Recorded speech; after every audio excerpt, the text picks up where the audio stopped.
என்னதான் டோனி பெரிய ஃபினிஷரா இருந்தாலும், ஒரு காலத்துல தலைவன் டாப் ஆர்டர் பேட்ஸ்மேனு. ஃபர்ஸ்ட் டவுன்ல இறங்கி சில பல கொடூர சம்பவத்த பண்ணியிருக்காப்ல. அந்த மாரியான ஒரு சம்பவம் தான் 2005ல ஸ்ரீலங்கா கூட பண்றாப்ல. ஃபர்ஸ்ட்டா பேட்டிங் புடிச்ச ஸ்ரீலங்கா சுமார் 298 ரன் அடிக்கிறாங்க. இதுல சங்கக்காரா 138 அடிச்சாப்ல. சும்மா ஒரு நல்ல டார்கெட்ட செட் பண்ணிட்டாங்க.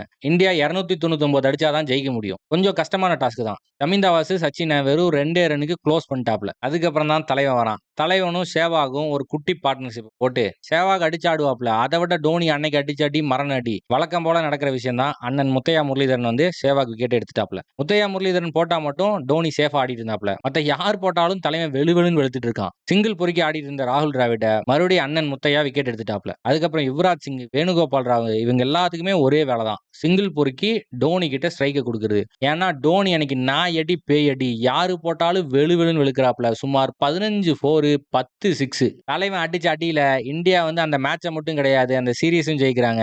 தலைவன் 183 அடிச்சிட்டான். 183க்கும் கேப்டன்சிக்கும் ஏதோ லிங்க் இருக்குன்னு நினைக்கிறேன். அதே மாதிரி கொடூர கேப்டன் ஆகி பல டிராபிஸை இந்தியாவுக்கும் ஜெயிச்சு கொடுத்தான்.